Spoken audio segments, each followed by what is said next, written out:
Yo, what's going on, guys? It's your boy Davan again, and I'm coming at you with a new deck profile of possibly my favorite deck of all time. I used to play this deck a lot back in the day, but when I thought I was quitting, honestly, this was the first deck I sold because it was my main deck at the time, and I sold it completely as a whole. And ever since, I guess I decided to come back into the game.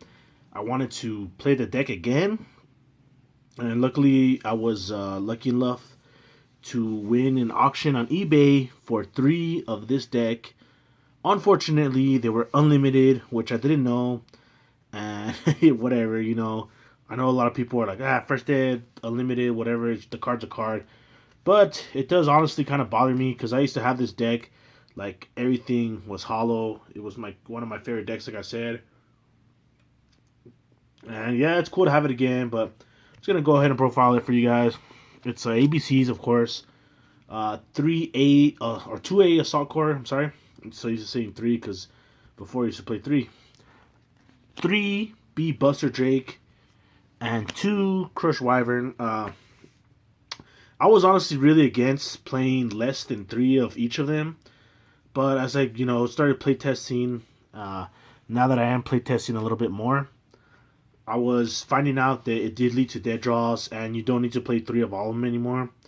The only one I play 3 of is B, because B's the best one, because it searches out the other 2. But, yeah, that's it for them. 2 Gold Gadget and 2 Silver Gadget. Probably, like, the second best cards in the deck. I'm not running Skill Drain in this version, because I think that card hurts you as much as it helps you.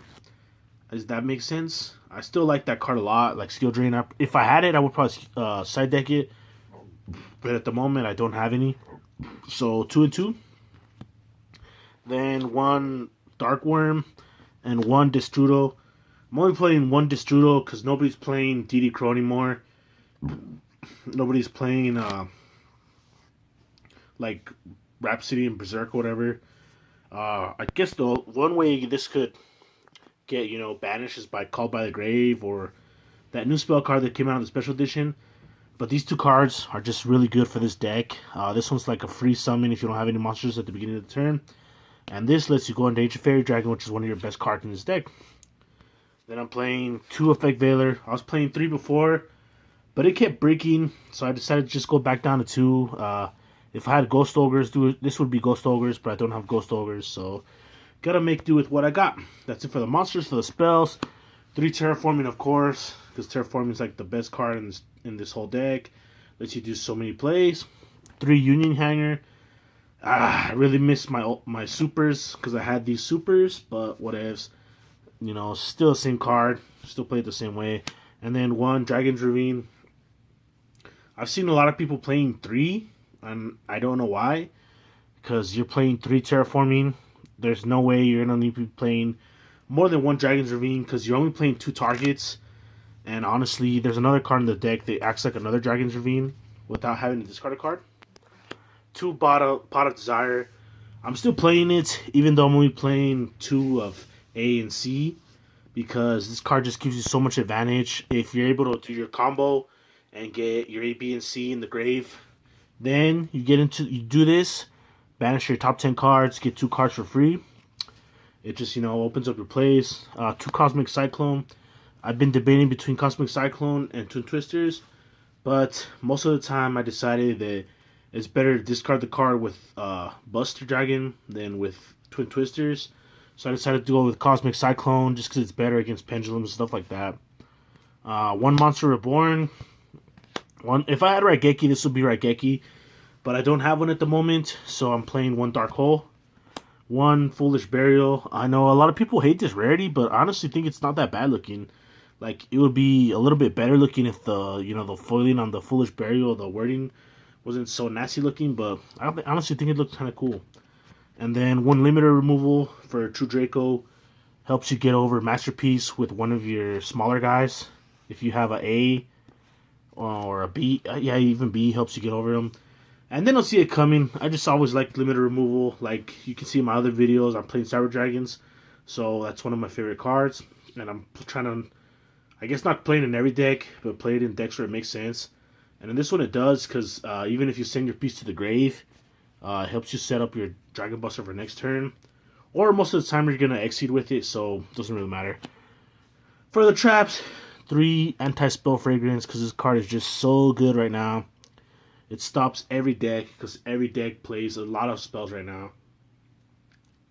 It's even good against the mirror match, because if they drew something like Terraforming instead of the actual field spell, they have to set the Terraforming, flip over Terraforming, get the field spell, set the field spell, then activate this field spell. Just slows them down so much. And then probably the only reason like this deck is pretty good right now is because of 3 Torrential Tribute. I can't believe this is a 3. Honestly, I've never at a point in this game when I've been playing had this card at 3. I think it was at 2 for a while. Like Satella Knights were good. I'm not sure. I honestly don't remember. But this card is just so good right now. If your opponent overextends, you pop this on them. And it doesn't even matter if you get rid of your own stuff, because you can tag out your Buster Dragon and get your 3 pieces back in the grave again, which like you should. Then the strikes, 2 Solemn Strikes, 1 Solemn Warning, and 1 Solemn Judgment. Probably like I think the best way to play this deck, because with Destrudo, you are gonna be playing a lot of life points already. You're paying half your life points with Destrudo. And sometimes you just don't have enough to pay for like 3 strikes or like a strike and a warning. So playing this ratio has been really helpful. It's 40 cards in the main deck. Now for the extra deck, Qliphort Genius. This card is, everybody knows how good this card is. It's really helped out machine decks. And especially in this deck, where if you can get it like good enough, it just gives you, a lot of plays. Then 1 Underclock Taker. Yeah. I like it better than Proxy Dragon just because it has the arrow pointing down. And it does come up a lot where you need to get your 2 pieces to the grave without, making Proxy Dragon. I don't play the rank 1, the 2 dolls or whatever they're called, because I just think that card's good for when your hand breaks. But honestly, it's never come up. I've been testing this deck for about 2 weeks now, and there's never been a time where I've been like, yeah, man, I wish I had that freaking rank 1, because you could only summon it main phase 2, and yeah, there's a little combo with it, but it honestly doesn't really do much, because you can only do it in your main phase 2, you don't get your battle phase that turn, and it doesn't really help you out that much. Decode Talker is still really good in this deck. It was good originally, like, 'cause there's so many times where you make this, then you go into Tito Talker, it just helps you out so much, and that's it for the links. If I had a link for, like, Firewall or Saruja, I would probably play some of those. But at the moment, like I said, I just got back into the game, don't have a lot of expensive stuff, so I'm making do with what I have. Bujinte Tsukiyomi, this card's still really good in this deck. Even though it's not as good as it was once before, because before you can make this, then still summon out your Buster Drake Dragon. But now you have to either choose between this or Buster Drake. And this card does come up, even though I've seen a lot of people cutting it. Diamond Dyer. This card's really good because you can summon to your extra link, to your extra monster zone. Then you destroy itself and you get it out of your extra monster zone while getting your pieces into the grave. So it makes a lot of sense. If I had a Tornado Dragon, I would probably be playing that too, but I don't have one at the moment, so, and I'm saying that a lot, but, yeah. Gear Gigant, I wish I could play 2 of these, because it's just so good in this deck, because it's a machine, because it lets you unbrick your hand if you brick, and you have like a gadget and a piece, but you don't have Union Hanger, then you can search out, whatever piece you're missing, or another gadget. Just, gives you plays when your hand breaks. And you, if it survives to your turn, you can link it off to make Qliphort Genius, which is just really good. Castel, because Castel's always been really good. Abyss Dweller, because in my locals, there's a lot of Lightsworn players. So this card's pretty good against Lightsworns, stopping their wolves and stopping their Felice.